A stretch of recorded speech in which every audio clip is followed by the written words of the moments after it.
Good morning mga beso. Ayan na nga talaga, samahan nyo kami. Magja-jogging kami for today's video. Uunaan ko na kayo. Alam ko na ang iniisip nyo. Anong kalokohan na naman itong pinaggagawa ko sa buhay? Wala naman ito mga bes. Gusto ko lang pagurin yung sarili ko para mamaya pagkain ko marami akong makain. Pero walang halong biro mga bes. Ay talaga namang ang sarap sa pakiramdam pag pinagpapawisan ka na. Ayan. Yung parang kinain mo kagabi, nabawasan na ng kaunti. Paano yung kaunti? As in karingot, konti. Ganon. So, ayun na nga, tara na, ituloy na natin ang ating pagtakbo. Ayan, bako sa pa tayo mapunta. Oy! Ang cute naman na baby na yun, oy. Parang gusto ko siya iuwi. So, ayun, ang ganda ng puno. Oh, ang laki ng puno. Sarap tumambay sa ilalim nun, tapos may bubulong sa'yo. Baka may kampre. Kampre? Gano'ng kalaki yung kampre na yun? Ghost pa din. Eh, yung nagbo-voice over nga tayo, tapos may sumisingit. Naman. So, ayun na nga mga besalo-halo din yung voice over ko. May mga kasalo-salo talagang ibang boses. Kita nyo naman yung mangga na yan. Ang ganda, diba? Nakakabilib talaga. Yung tipong hindi ka mag-aantay ng ilang taon. Paano na to, ante? Habang nag-voice over kami, nagtatanong sa'yo sa Geddy.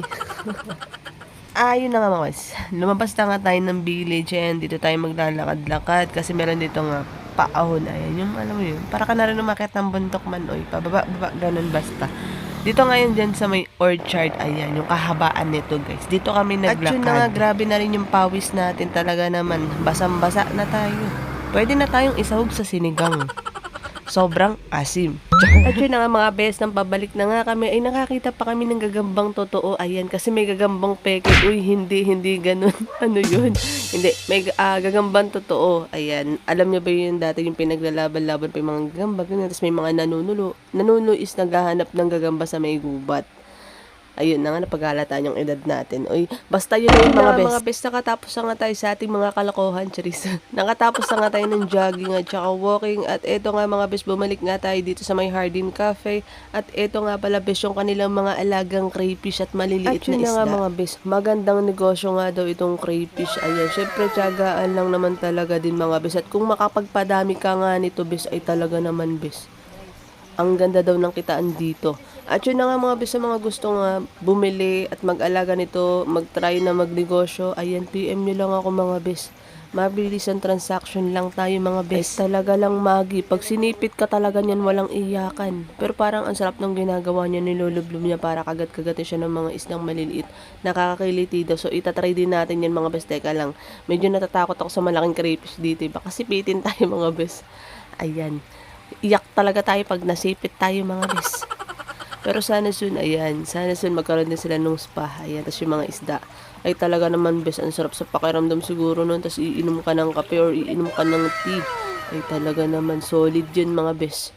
At eto na, hindi ako kasali ha, hindi ako yung tatargetin, baka sa akin mo iba. Patasan daw kami ng score, laban daw kami, parang lugi na naman ako dito, ako na naman ang talo nito. Dalawa nga yung mata, malabo naman, blurred pa nga ni, toink. Sige, kaya mo yan. Push mo lang, ante. Uy, duling. Halika na, tama na yan. Talo tayo. Talo tayo na naman talaga. Diba? Sabi ko sa'yo eh. Halika na, tama na. At yun na nga mga bes. Tama na yung kalokohan na yun. Mahirap pag malabo ang mata. At eto na nga mga bes. Dito nga tayo sa kanila. Ano daw? Dito tayo sa kanilang treehouse. Ayan. So, ayun na nga mga bes. Ayan na nga. Binawi yung pagod. Uy, sabi na eh. Char. Hindi, joke lang. Hindi bes. Kumain lang tayo ng konti. Siyempre, pag kumain tayo ng sobrang dami, edi wala lang din talaga nangyari mga bes. Sayang yung ating jogging. Yung paghihirap natin mga bes. Tama no. Tama no. Di nga. Pwede naman daw po talagang kumain. Pero syempre, limitahan mo yung sarili mo bes. Ayun, yun nga ang ginagawa natin. Uy. So yun na nga mga bes. Salamat at tinapos mo yung aking video. At sa mga walasawa sumusuporta, maraming salamat po. At baka hindi ko pa nakapollow, please naman, follow mo na ako. Uy.